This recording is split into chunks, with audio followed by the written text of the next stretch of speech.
Là, c'est Gartner, file au centre. Il reste 12 secondes à la pénalité. À Larionov. Là, c'est Anderson.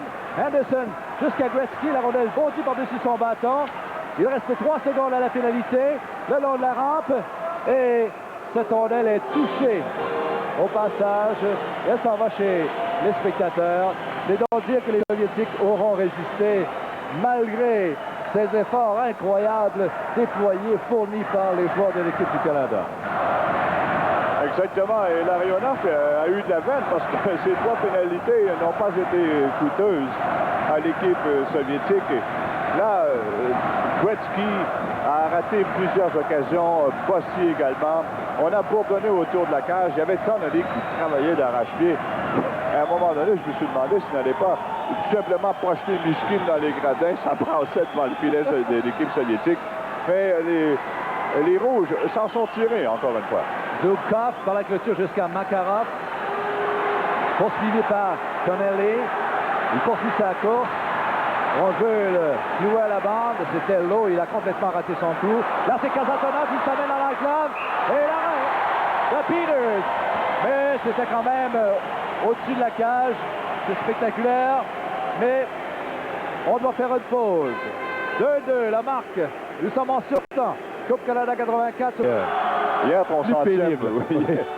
Le centième, disons, qui ne s'est pas présenté au bon moment, celui-là. Mais ce soir, c'est un match absolument exceptionnel. Et tu te souviendras du 13 septembre aussi. Oui, pour un 25e. Pour un 25e, oui. Et un 83e match international aussi. En plus. Là, c'est Makarov. Makarov, enlevé du jeu.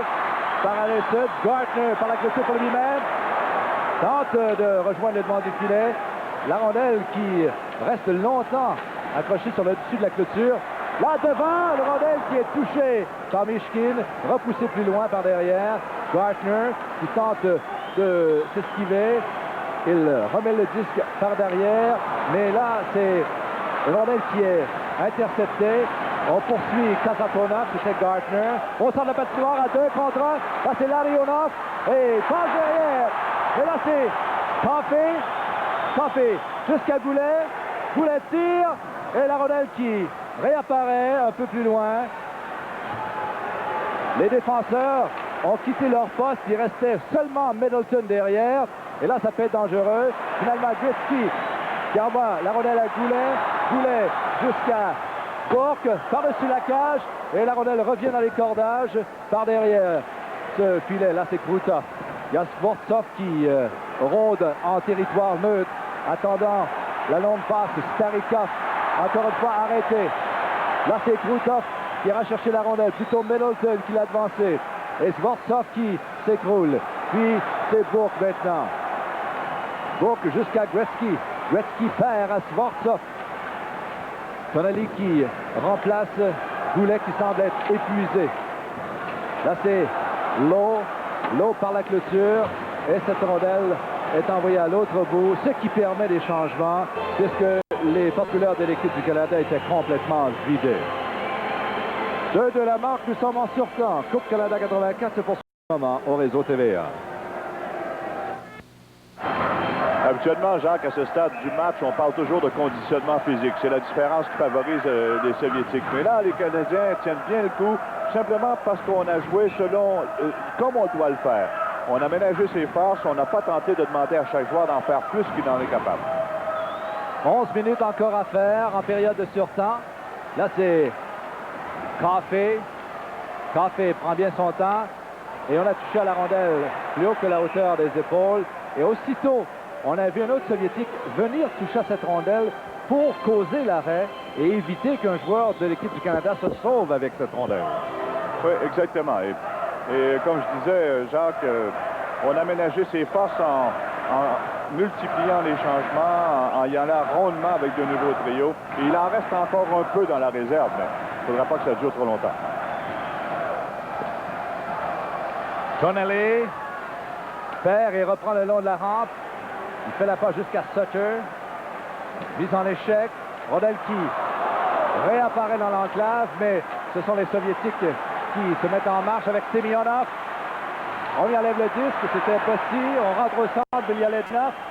Et Pervoukin est venu près de perdre ce disque. Le long de la clôture, c'est Tonelli. La Robinson qui est venu près de faire une début monumentale. Il y avait un Soviétique qui rôdait à la ligne bleue. Il n'y avait personne là. Si les Soviétiques s'emparaient de la rondelle, ça en était fini. Larry Robinson, 33 ans, sur qui repose une bonne partie de toute la défensive de l'équipe canadienne. En définitive, on y va à 5 défenseurs. Il y a M. Adé qu'on n'a pas revu en surtemps et ça se comprend. Alors on y va strictement avec Bourque, Wilson, Robinson, Coffey. On a jugé qu'il y avait un hors-jeu à la ligne bleue. Les tirs au but total 39 contre 23. 10 minutes à jouer en période de surtemps, la première. Espérons qu'ils ne tiennent pas ici jusqu'à 3-4 heures du matin, heure de l'Ouest. Ah, si c'est pour gagner, il n'y a pas de problème. Oui, d'accord.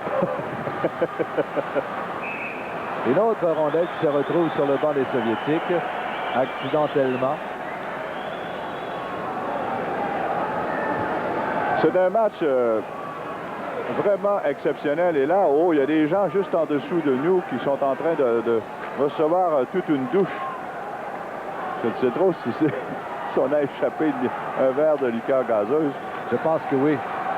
Mais tout le monde a reçu ça en plein sur la tête. Kasatonov. Là, c'est Vassiliev. Il perd. Messi qui reprend. Anderson au centre et Zubkov qui remet aussitôt. Là, Bourque qui choisit de revenir sur ses pas. Vers Gartner, il perd. Zubkov qui reprend. Zubkov renvoie jusqu'à Shepelev. Shepelev, ça passe à lui. Manque de précision. Ce sera refusé à l'équipe soviétique. Alors, Kasatonov qui revient au banc et qui engueule un de ses coéquipiers. Je pense que c'était Shepelev. C'est Shepelev qui a fait la mauvaise passe. Kasatonov ne voulait absolument pas ça, lui, parce que de toute façon, il doit rentrer au banc. Et là, on doit recommencer dans la zone de l'équipe soviétique en plus. Comme si ça ne suffisait pas. Après Kasatonov, c'est Tikhonov qui est sauté dans le portrait. Tikhonov, lui, il aime ça mettre son grain de sel. Pas du sel de la Sibérie, non? Non. Peut-être. Peut-être. 9 minutes et ça dépendra de l'issue du match. Wilson, un tir. Arrêt de Mishkin. Retour dans le coin de la patinoire. Là, c'est Irek Gimayev. Gimayev jusqu'à l'Ariona. Un peu trop en avant de Krutov qui se fait arrêter sur le jeu. Là, Wilson, et on a laissé passer le disque. On procédait à des changements du côté de l'équipe canadienne. Là, c'est Krutov toujours. Krutov qui est accroché. Il a fait un beau plongeon. Et Noah, lui, a vu exactement ce que nous, on a vu. Le plongeon de Krutov. Il est excellent à ce genre de petit jeu.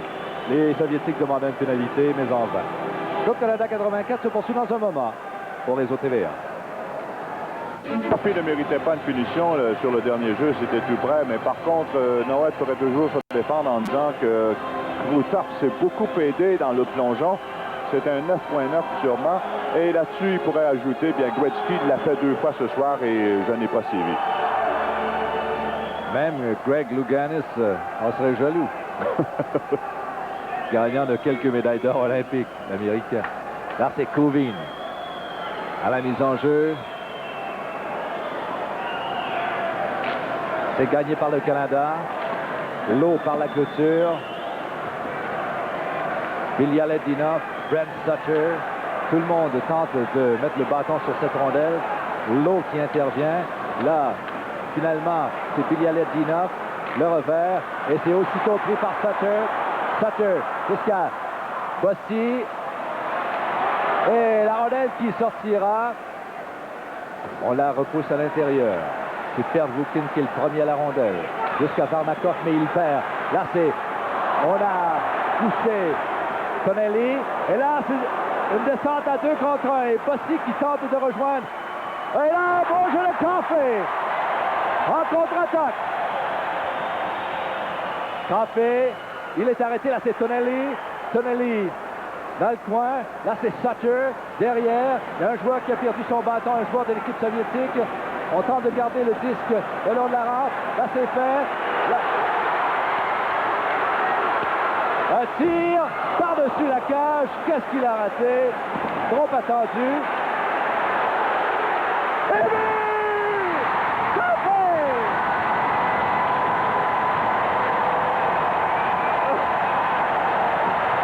Miskine n'avait plus de bâton. Et là, regardez-moi. C'est la joie dans l'équipe canadienne, la consternation chez les Soviétiques. Miskine n'en revient pas. Et même ces deux souriants, lancé haut, qui a touché la partie supérieure du filet. Et encore une fois, Connolly, voici est demeuré ébranlé sur le jeu à l'écart de tous les autres. Il a du mal à rejoindre le groupe. Et encore une fois, Jacques, le travail de John Connolly. Il avait deux joueurs soviétiques qui tentaient d'immobiliser le disque le long de la bande. Ça n'a pas réussi.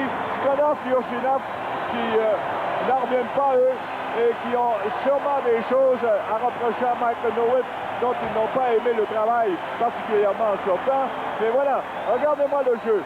La passe qui revient à Campy, et c'est le lancer qui passe par-dessus la tête de Miskine, qui n'a absolument rien vu. D'abord, le premier tir de Campy un peu plus tôt. Et regardez le jeu de Connolly. Il était arraché cette rondelle de deux joueurs soviétiques qui cherchaient à l'immobiliser le long de la clôture. La passe à Campy, le lancer est haut, le trafic est lourd, il y a trop de monde devant lui, le disque est au fond de la cage. C'est la victoire de l'équipe canadienne. Le Canada qui passe en finale contre la Suède qui ne voulait pas voir l'équipe de Glenn Sather en finale. Eh bien, pour Campé, c'est son 9e point du présent tournoi. Ça a été marqué à 12-29, période sur temps. Et je pense que le toit du Saddle Dome va partir au vent. Vraiment incroyable l'atmosphère qui règne à l'intérieur. Et je pense que avec le dernier match de cette série entre les deux dans le prochain tournoi, c'est vraiment une équipe Canada qui se retrouve. C'est encore la consternation. Yourzinov et Tikhonov n'en reviennent tout simplement pas. Et là, c'est la rentrée à la maison qui sera pénible. Il va y avoir escale à Montréal pour l'équipe, on l'a demandé. Je ne sais pas si on sentait le fer rouge. Et là, la glace est jonchée de projectiles de verre en un peu de tout. Et Tikhonov est triste et ça se comprend. Il a vu son équipe s'éteindre alors qu'elle avait été invaincue en ronde préliminaire. Voilà qu'en demi-finale, c'est la défaite et la victoire procurait à l'équipe canadienne un joueur des Oilers. Ça doit faire chaud au cœur à Glenn Sather. Mais ce soir, on ressemblait à une équipe. Team Canada. Et Jacques, sur un 25e anniversaire, si c'est l'annonce de 25 années semblables, tu pourrais continuer. C'est prêt à soutenir. Regardez encore le tir de Campy. Il est haut et Miskine lui cherchait son bâton. Et dans tout cela, Miskine a demandé à Guimaraes de lui prêter le sien. Guimaraes a refusé, a tenté de se lancer à la poursuite de Connolly. Et là, c'est l'explosion de joie qui a suivi ce but. Et voici la descente un peu plus tôt. Ça, c'est la course de Kovin qui fonce en son adverse. Beau jeu de Campy. Il est venu briser l'élan de Kovin. La passe de Kovin était un peu molle. Elle était en fonction de Zvortsov à l'aile et le disque ne s'est jamais rendu jusqu'à Zvortsov. Campy a appliqué aussitôt. Il est allé d'un tir par-dessus la cage de Miskine. La rondelle a frappé les cordages et aussitôt après, deux joueurs soviétiques ont tenté de l'immobiliser. Et là, à la manière d'un bélier mécanique, et l'arrivée de John Connolly, qui, à mon avis, a été l'artisan de cette victoire. Alors, dans quelques instants, on connaîtra le nom, les noms des joueurs par excellence. On a annoncé le marqueur, le temps et les passes, mais dans ce Saint-Amand, est-ce qu'on a pu découvrir? Oui. Je viens de le gommer. Paul Campy sur des passes de Connolly et Bossy à 12 minutes et 29 secondes. Je pense que, Claude, tu te souviens quand on a parlé, tu disais peut-être qu'aujourd'hui, on renverse la vapeur. si on se reporte à 81, où ce sont les Soviétiques qui avaient renversé, en fait, un coup d'État, puisque le Canada avait remporté 2 des 3 matchs. Alors, c'est Myshkin, là, qui a vraiment tout fait pour contrer tous les efforts. Et il a les yeux grands, les yeux hagards, et il méritait un meilleur sort, mais une équipe, une des deux doit gagner, et dans les circonstances, c'est le Canada, et c'est un peu la survie du tournoi également. Et en période de surtemps, l'équipe canadienne a décoché 6 tirs au but pour un total de 41 et 3 par l'équipe soviétique. Aussi un nom à retenir, Jacques Pete Peters. Pete Peters n'a pas été aussi occupé que son vis-à-vis, mais il a effectué des arrêts-clés. Voilà, John Connolly, le joueur du match. Et ça me fait plaisir, parce que dans un match spécial, c'est la deuxième fois. Complètement, là, couper les jambes avec ce choix. Ça a été Myshkin tout au long de la rencontre. Et voilà le but. Voilà l'effort de Connolly. Il s'esquive, il évite un plaquage. La remise est accampée. Le lancer est très haut. Et là, on pense peut-être que Bossy aurait pu toucher à cette rondelle pour la faire dévier. Mais on a donné la confirmation du but. Et ça peut être Bossy aussi. Là, Connolly à la renverse. Mais ceux qui sont le plus décontenancés sont les Soviétiques qui quittent le tournoi. La Coupe Canada 84 se poursuivra dans un moment au réseau TVA.